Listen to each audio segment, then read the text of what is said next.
भिवानी में CM flying वे CID team की बड़ी रेड। गांव इसरवाल में सरकारी यूरिया की दुकान पर की छापेमारी।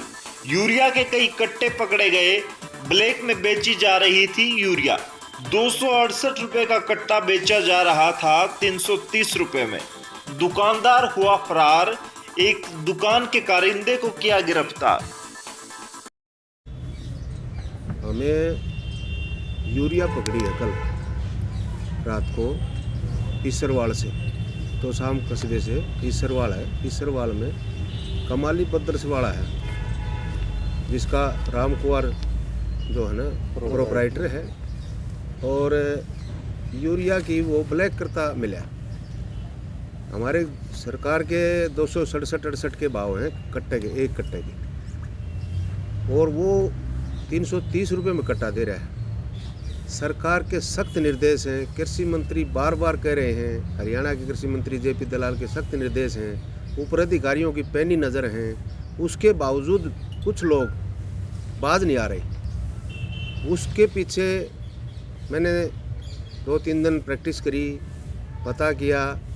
सबसे बड़ी मुश्किल कहाँ आती है कि जिसको भी ज़रूरत होती है वो कोई आदमी अपनी ज़ुबान खोलने के लिए तैयार नहीं होता। जिसका काम निकल गया वो नहीं बताता कि मेरे को महंगा मिला है। इसमें बड़ी दिक्कत आती है हमें। हमने फिर 2 जमींदार तैयार किए, उनको भेजा। उन्होंने 9900 रुपये दिए, और उस प्रोपराइटर के लड़का विनोद जो हमने काउंटर पे मिला, उसने 30 कट्टे 10,000 रुपये लेके 100 रुपये वापस दे के 9900 में फाइनल कर दिए। वो कट्टे डलने शुरू हो गए। हमने जब 15 कट्टे डल लिए थे क्रूजर में, वो जो ले रहे थे पिकअप डाला, तब हमने उसको पकड़ा। उन्होंने साफ मना कर दिया कि हम तो 270 रुपये में, 267-68 में बेचते हैं, 2 रुपये पलदारी लेते हैं। लेकिन ऐसा नहीं मिला।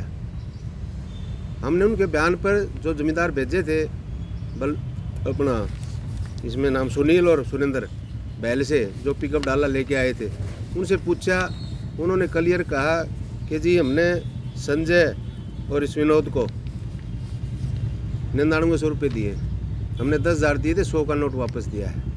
उस बेस पर हमने कृषि एक्ट 1985 के तहत 435 की धारा के व 420 IPC के तहत 7-10-55 एक्ट कृषि विभाग, जो हमने इसको पर्चा दे दिया है, मुकदमा दे दिया इसके खिलाफ, और एक आदमी को हमने अरेस्ट कर लिया, ताकि भविष्य में दूसरा कोई दुकानदार इस प्रकार की गलती ना करे।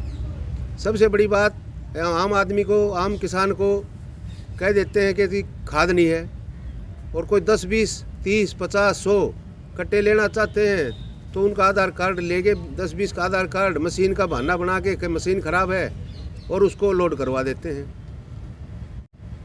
तो ये जो दिक्कत आई उसको हमने फेस करते हुए हमने ये देखना कि सरकार की जो पारदर्शी नीति है, जो किसान को सीधे तौर पर खाद मिलनी चाहिए, हमारा प्रयास है कि कोई बीच में ब्लैकिंग ना करे। इस मकसद से हमने ये रेड की थी। कितना स्टॉक लगभग वहाँ पर पाया गया उस 30 कट्टों के अलावा, और क्या और आपको संभावित लग रहा है? हमने वहाँ 410 कट्टे मौके पे मिले, जबकि वो किसान को कह रहा था। हमने 2 किसान पहले भेजे थे, उनको मना कर दिया कि जो है ना मेरे पास खाद नहीं है। जब बीच में कोई आदमी लिया, तब उससे बात करके तब उसने यस किया। तो इस तरह के जो काली बेटे हैं समाज में हमारे, जो इस तरह का काम कराते हैं। हमारे सामने एक आदमी और मंडोली का आया था, उसने भी मंत्री जी को फ़ोन लगा हमारे सामने कि खाद नहीं मिल रही। तो वो लोग, इस तरह के जो लोग हैं, वो खासकर लेडीज़ को आगे कर देते हैं। एक लेडीज़ निकल के आई, उसने उसको धमकाया, वो डर का मारे चला गया। तो इस तरह की जो बीमारियां हैं हमारे समाज में, जब तक लोग सामने नहीं आएंगे तब तक ये कुर्तियां ख़त्म नहीं होंगी। 410 कट्टे क्या बरामद कर लिए गए? अभी 30 नहीं, हमने बरामद नहीं, हम कृषि अधिकारी को साथ लेके गए थे। इस प्रकार का कोई प्रावधान नहीं है। वो कट्टे बेचे, वो प्रोपराइटर है, उसको बाकायदा है। लेकिन इसके बारे में अलग से रिपोर्ट बनाऊंगा कि ऐसे आदमियों के लाइसेंस कैंसिल किए जाएं।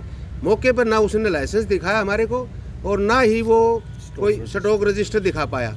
जबकि आपको भी पता है, आप पत्रकार हैं, कि स्टॉक रजिस्टर हर दुकानदार के पास होना चाहिए। आप कितना सामान लेके आए, कितना सामान आपको किसको डिस्ट्रीब्यूट किया, उसके पास कोई रिकॉर्ड नहीं मिला। सबसे बड़ी खामी ये है। मैं इस बारे में आपको एक और बात कहना चाहूँगा कि वहाँ के जो कृषि अधिकारी हैं, एडीओ हैं, सुपरवाइज़र हैं, उनके खिलाफ भी मैं लिखूँगा कि वो क्यों नहीं अपने हल्के में इस तरह की दुकानदारों की चेकिंग करते बार बार। जब उसके पास स्टॉक नहीं तो वहाँ का सुपरवाइज़र, वहाँ का एडीओ क्या कर रहा है?